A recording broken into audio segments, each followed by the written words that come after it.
o'clock. It's Tuesday. That means it's Tech Tuesday. I'm Rick Uzzi, and today I'm going to be talking about Codeword errors, DOCSIS Codeword errors. We've been looking at TruVizion and seeing how we can view those in that application. I'll be right back.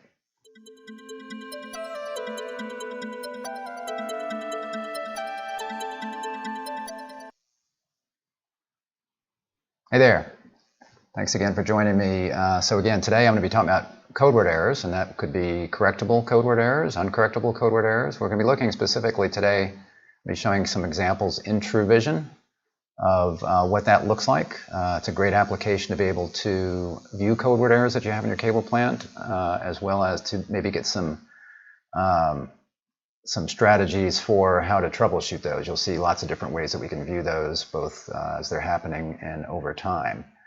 So if you would like to ask a question, you can do so in the chat window. I'll be happy to try to answer that. I'm not a really technical guy. I know a lot about the application that I can point things out. I may know the answer. If not, I can certainly get you the answer afterward.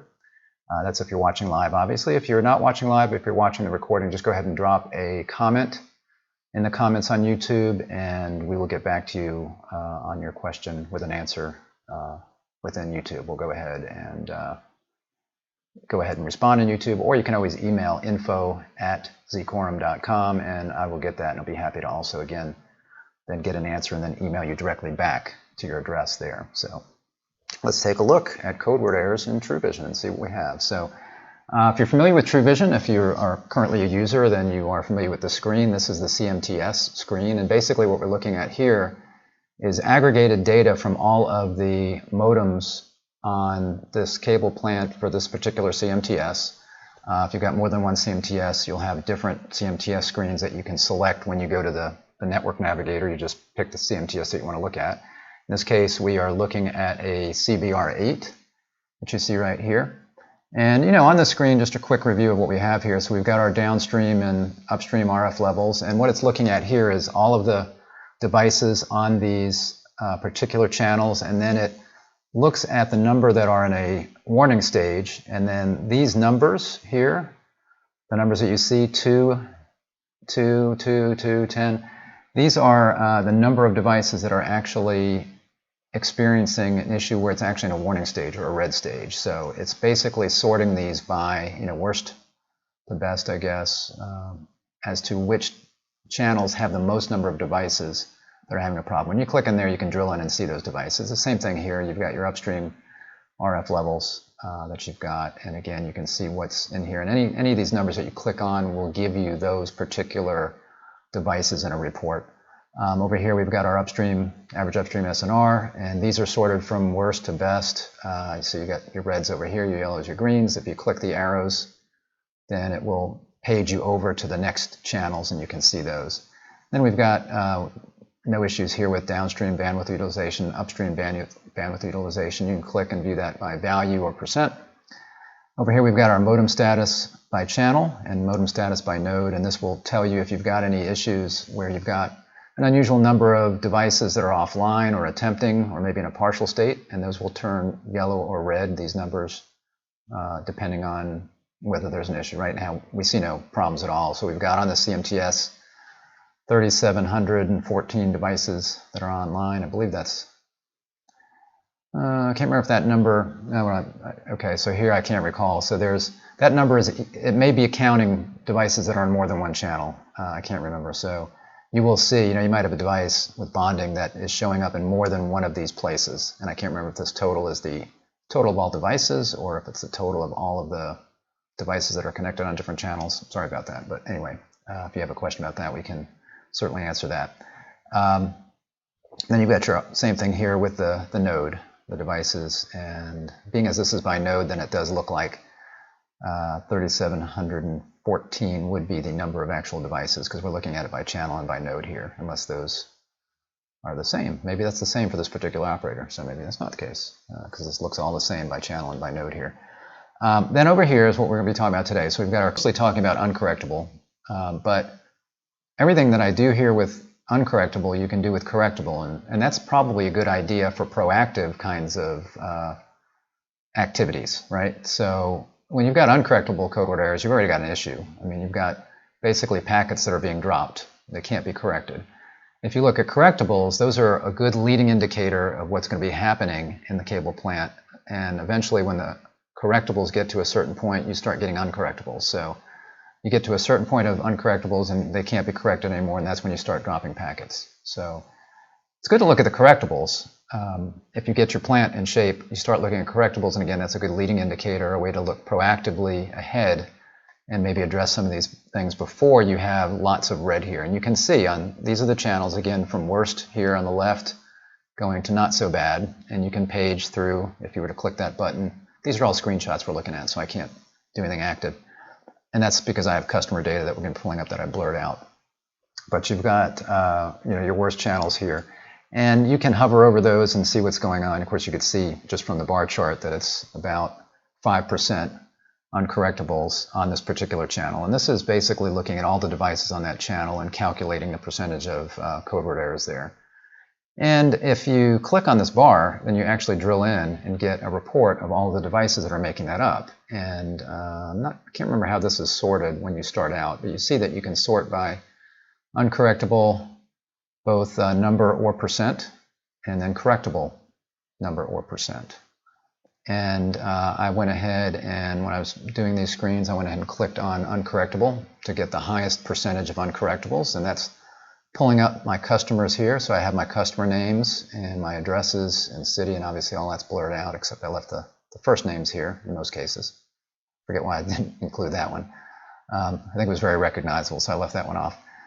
So again, we're looking at this particular CMTS, the CBR8. Normally the name would be in front of this. I took that out. And we're looking at this upstream channel.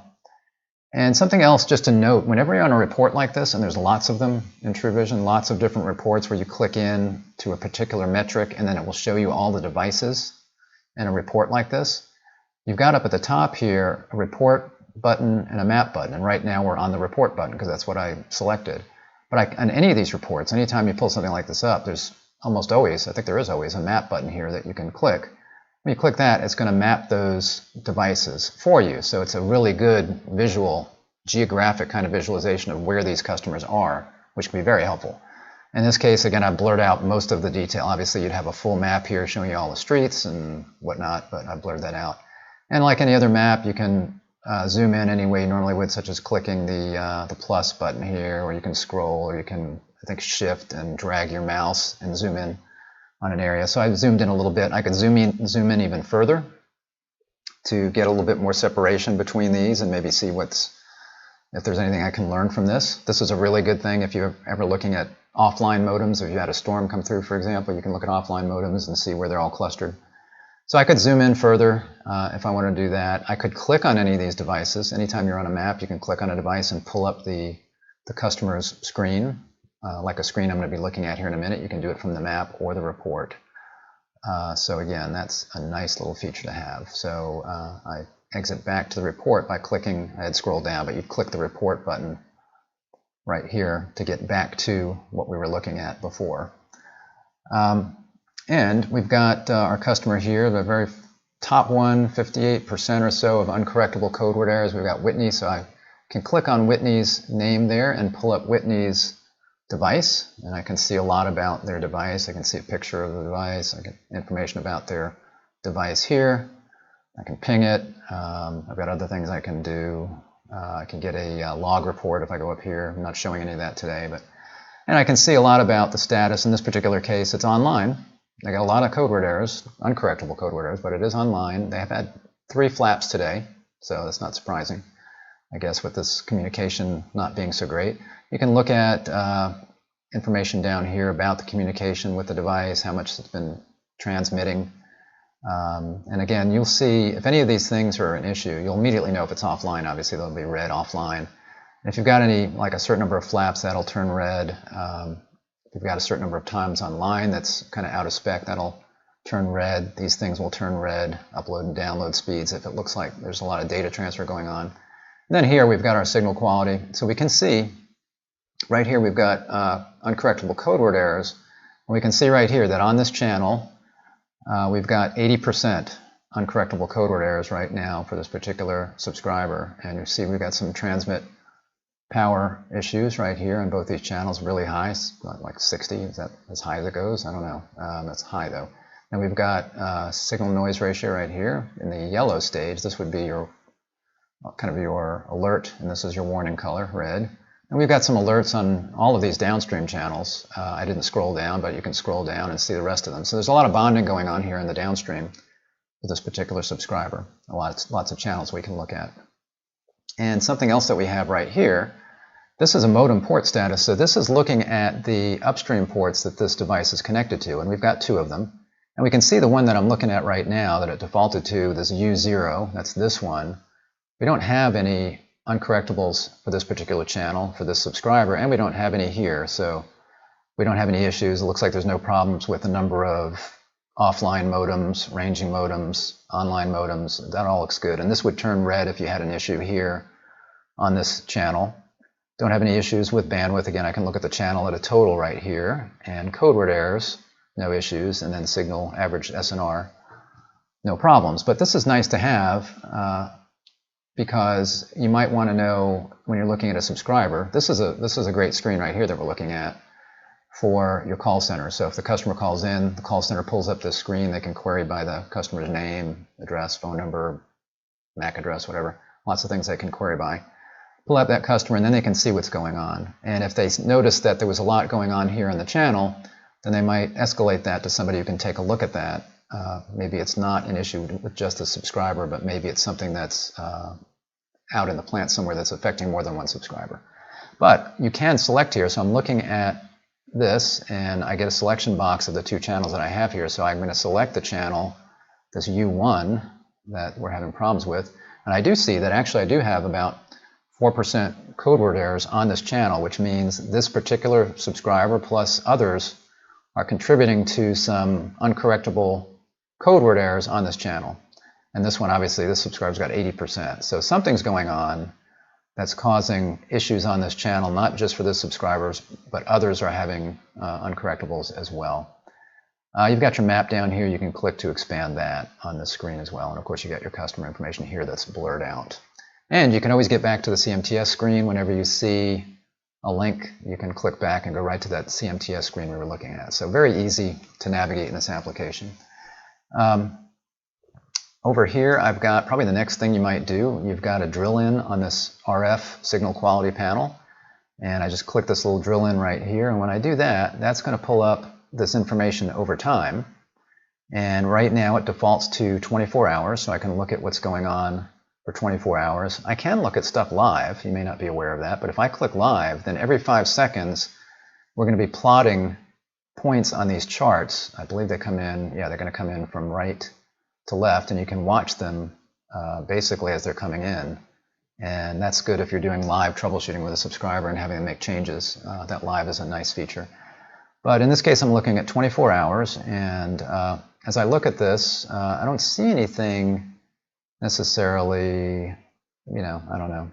But if I click 30 days, maybe I want to look at it over time. So I might want to say, well, let's see, this customer's got like 60% uncorrectable code word errors all for 24 hours. What's been happening over 30 days? So I can click 30 days, and sure enough, I've still got that same kind of level of uncorrectable. I do see a dip here. In fact, it's interesting that I see a dip in upstream transmit power on both of these channels for this particular subscriber, and about the same time, or at the same time, really, we see this dip in uncorrectable code word errors. So maybe that's a hint that something's going on with transmit power.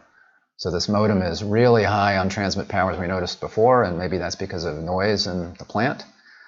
Something's going on, and maybe we had a drop in that noise, and modems didn't shout for this period of time, and then we had a drop in uncorrectables. It didn't drop down completely, but it did drop. And we can see here on our correctables, they're very high as well on the correctables on this channel, and on this channel, they're just under or just at the yellow and the red stage at points over time when looking at it over 30 days.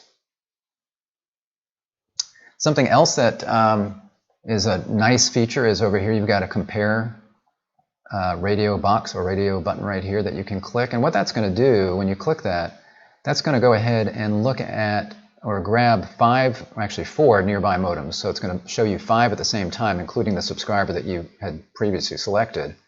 And it's going to plot the same charts. Now you need to tell it what you want to look at. So you can look at the upstream or you can look at the downstream. So you select that. And in this case, I'm going to select the channel that we were looking at that we were having problems on. And now, again, I've got Whitney, my original subscriber that I was looking at in the light blue, and then I've got 4 others that are nearby that I've plotted. So I can look at these, and I can see they all really do have some serious code word errors. Now, Whitney is by far the highest on Uncorrectable at 72%, but we've got 20%, 10, 21, 10, 24, and 10. So there's lots of high code word errors there, and they're all having high correctable code word errors as well. So they're all up at 60% and higher. In fact, Whitney is the lowest, not the lowest, I guess. Mary Jean is lowest on correctables, but you can see that here on the chart. So we've got uncorrectables, and you've still got Whitney way up here on uncorrectables. This is looking at 30 days. So it kept the 30 days in there since that's what I was on. So when I selected the compare, it kept it at 30 days. So I'm still looking at 30. And I can see the others here again. I don't see any real clear correlations in these other than they're all high at this point. I still see, obviously this was the same thing I just compared, so I still see my upstream transmit power issue here where Whitney dropped down. And so I see that, and I do see this again at the same time, but I don't see that really happening with these others. So I don't see a correlation here with upstream transmit power on these other devices here, and I don't see a change in uncorrectable code word errors that I can really notice right here. So I don't think there's any correlation there with that. Let's see. Next, I decided to go ahead and try to look at the other one. So this is the other channel where we didn't have the high number of code word errors that we saw earlier. And we do see that Whitney is lower on uncorrectable code word errors. Again, this is looking at 30 days. The actual highest is right here, Michaela, and it's not that high, but it's, because of this chart and the way it scales based on the data that's on there, it looks really much higher, but it's at spiking at times up to a little over 15% on that. Right now it's I think it's probably looking at it at this point on the chart, if I recall. When you hover over, and you'll see in a minute, when you hover over these lines, it will show you at that point, and this will fill in. But right here, I'm seeing that. And what I also see on this chart is there does seem to be more correlation here with these code word errors on these customers down here, and a little bit with Whitney, I think, too. You see that maybe not so much here, but you see the other customers go up and down, kind of the same.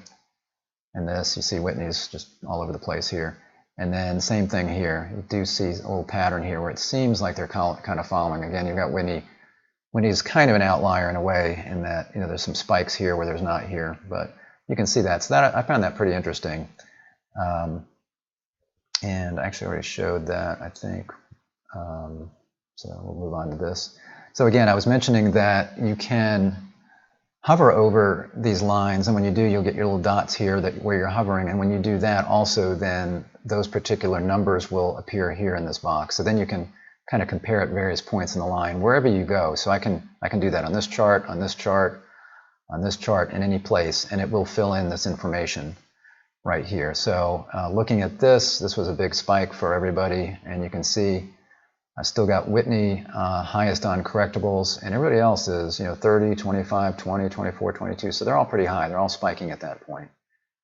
So I can also, on the chart at any time, I can take my mouse and I can drag across, and I did that here and then took a screenshot of that. So I dragged my mouse across to this period right here, and I was looking at about 1022 to 1027. Because I wanted to maybe get a closer look at what's going on here. And as soon as I let go of that, then that drills me into that period. In fact, you can look up here now, instead of looking at these, what I've got is my specific custom selection, which again is 1022 to 1027. So I'm looking at that now on the charts. And you can drag again anywhere on any of these charts, and that's going to then adjust all of the charts for you to that time period. And I see a similar kind of thing I was talking about. I see a little bit of correlation here, like spikes, with the exception of Whitney sometimes, some spikes kind of following the same pattern there. And then I thought, why not go back to 24 hours and see what I see, because I had not looked at 24 hours yet on this channel. I was looking at 30 days, and I do see, for example, right here, I've got this particular area where we had a big spike up. I see this here also, that Whitney, maybe this is just more use over time during the day. This is 24 hours, so as you use the internet more, if you're having code word errors problems, you're going to be seeing more code word errors as you're transmitting more data. So maybe that's what's going on here, but we see a little uptick over this time right here. And again, I can drag if I want to. If I want to see specifically what's going on here, I just drag and let go. And then I see, again, kind of a zoom in on that. And if I hover over that period like I did here, then again, I can see the specific numbers for all of my subscribers right there. This is also a great feature to know about. If you are doing the compare, you'll see a little gear button here, and you can click that, and when you do, you're going to get a map here that you can look at, move around, just like you would normally on a map. Zoom in if you need to, zoom out.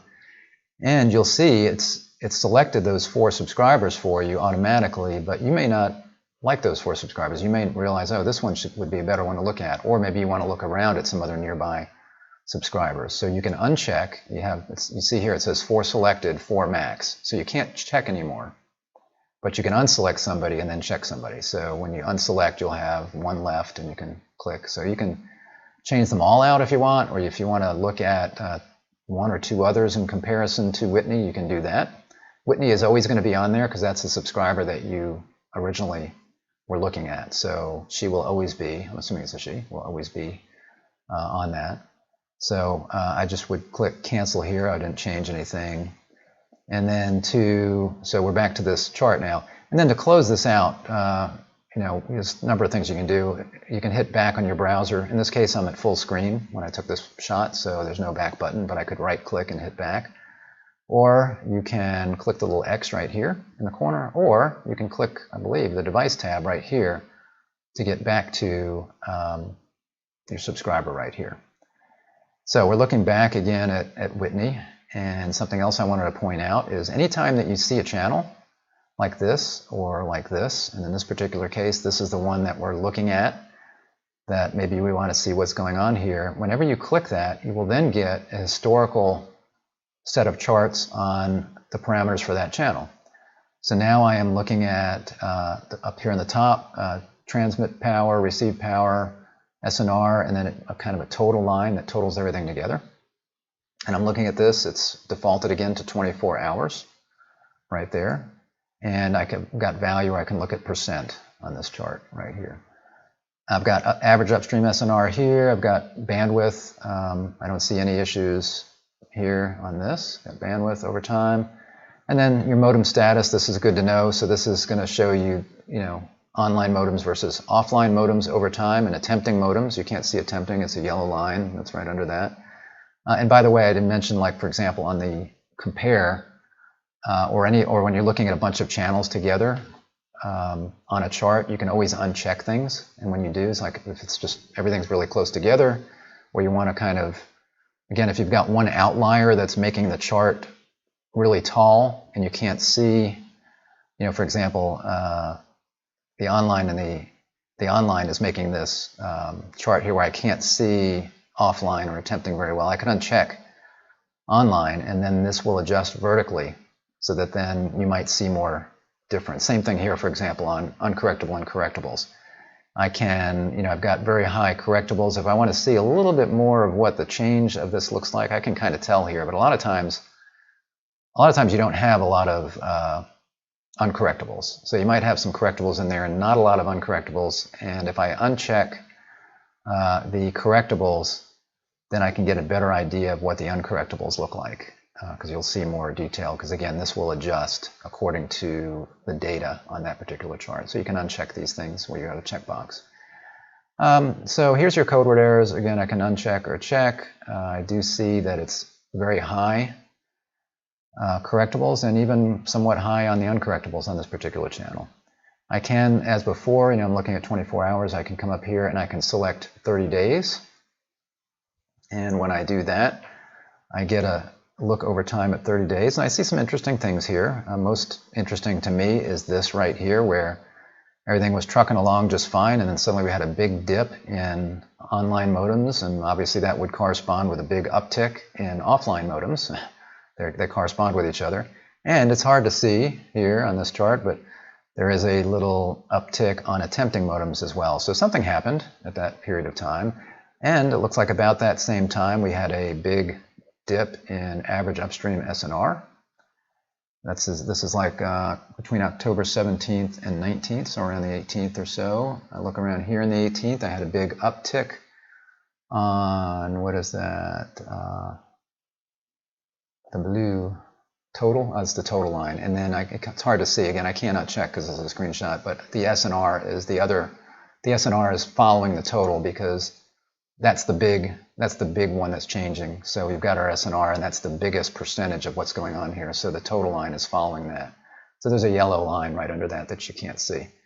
And then again, about the same time that this was going on, 17th through the 19th, I've got 17th through the 19th, I see a big uptick in uncorrectable code word errors at that point as well. So my correctables are kind of up and down, pretty steady the whole time, but then right about here, see a big uptick whenever whatever this was happened. So that's good to know. So that's for 30 days. Something, again, that I can do on this chart. I can hover over that, and I can see my uncorrectables were at 60%, and my correctables were at 53.9, about 54% at this point. That's where they were very close to each other. And as before, I can drag and hold that and let go, and then I zoom in. So now I see what was going on a little bit closer in time. And I see, again, some interesting things here. So I'm seeing the same thing, just kind of zoomed in. So I see here on October 17th, right there, and I see that line again with the SNR going up, and that total line following it. And then I've got my dip in upstream SNR. And what I thought was interesting here was that this, I couldn't tell it from the chart looking further out, but it's interesting that this is not coinciding with this. There's probably a story there somewhere. I don't know what it is, but again, things were kind of smooth somewhat here, and then this is after. So this is the 17th from about midnight to about, I guess that's 9 a.m. And this is about the 17th. This is 1,500 hours to about 1,800 hours. What is that? 3 to 6. So this was afterward. I don't know why. Maybe somebody out there knows what that's about. I don't. And you had a lot going on right here. You did have a lot going on. And then again, when these things were happening, you had your code word errors kicking up right here. So there's a little bit up and down here with the code word errors. So that's just interesting. This may have been, maybe they were doing some maintenance where they were taking some devices offline or something purposely. We don't know. I'm sure they would have noticed when this happened, hopefully. If they have TruVision, it should have alerted them that something was going on, because that's a big, big change in online and offline modems right there. Again, I'm looking at the period of time right here. That shows you up at the top what you're looking at. And if I hover over a particular thing, I can see, for example, here that I had 13.3 dBs in average upstream SNR when this dipped down here. Something else to be aware of, we kind of came at the code word errors. If you think about it, the way I started on the CMTS screen, and then I looked at the code word errors down at the bottom, and then I clicked on the bar chart to get there. You can look at code word errors from the reports as well. So when I click report, generally what it will do if you've already loaded a report is it will load the last one that you had loaded when you click that report tab. So this is, let's say, the last one that I was looking at, and then you've got a report. When you click that report button up here, then you have a report button down here that appears, as we've seen before, in your map. And when actually, I'm sorry, that's not it, it's right here, this report button. So you'll click this, and then you get this report button, which has a selection box. And when I click that, I then will see lots of different reports I can run, and I've got a code word error report. And you're going to see that the code word error report form is exactly the same as this one, because we're going to just be filling in the information. I'm going to go back a second. So right here, because of how I got to this report originally, it already knew what CMTS I was looking at, and it already knew what channel I had selected on the bar chart. So that's what it filled in for me. So I didn't need to do anything. It just took me right there. But when you go to the reports right here and you click the Codeword error report right here, you're going to get the same form, but it's going to be not filled in. So now you need to make some choices. So this might be how you started, was going to this report form. And you click right here and you're going to select, in this case we've got several CMTS that I can select from. I've got some CBR8s, one of these is the one I was just looking at. I've got some 10Ks, I selected a 10K, and then from there you can then select the channel you want to look at, and I selected, I think this third, that one right there. And then after you do that, you have to remember that you have to click run. So after you select everything, when you're on these report forms, you have to hit the run button. By the way, you can also, after you run, not now, I haven't run anything, I don't think so. After you run, you can download anything that you have in here in the report as a CSV, or you can print it. So yeah, you'd have to run it first. So I click the run button, and when I do that, I then get a report now looking at this 10K in this specific channel. And as I did before, I can select any of these. Again, you might, if you're just doing proactive kind of looking at things, you might check the correctable to see what's going on. In this case, I click the uncorrectables again. And on this particular channel, unlike the other one, I don't have a whole bunch of subscribers that are in bad shape. I don't have anybody, this is just 0.14%, 0.06% of Codeword errors. So no big deal on here, and there's only 2 of them. So that's good to know. And then, as before, I can select a subscriber if I just pick the top one, and then I will get their device, just as I was looking at Whitney. Now I'm looking at another subscriber, and I see here they don't have any issues showing up on their particular device, but I do have some Codeword errors on this particular channel right here, looking at the modem port status right there.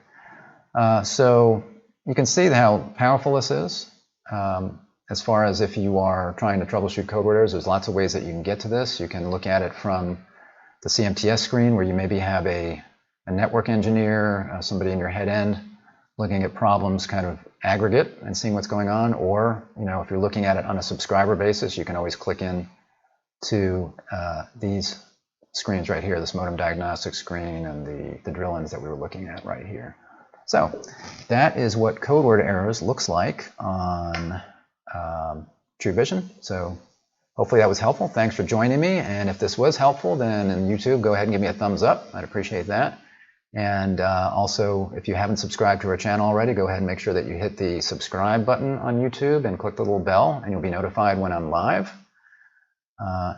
at that point. So that would be every Tuesday I'm live at 3 o'clock, and you'll also be notified if I happen to post a video.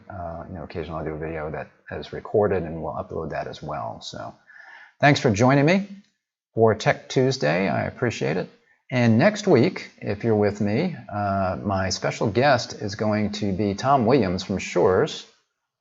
And he is the CTO over there, and we're going to be just chatting, having a chat with Tom, talk a little bit about Shores and talk a little bit about Tom and how he got in the business, those kinds of things. So hope you can join me for that with my special guest next week, Tom Williams from Shores.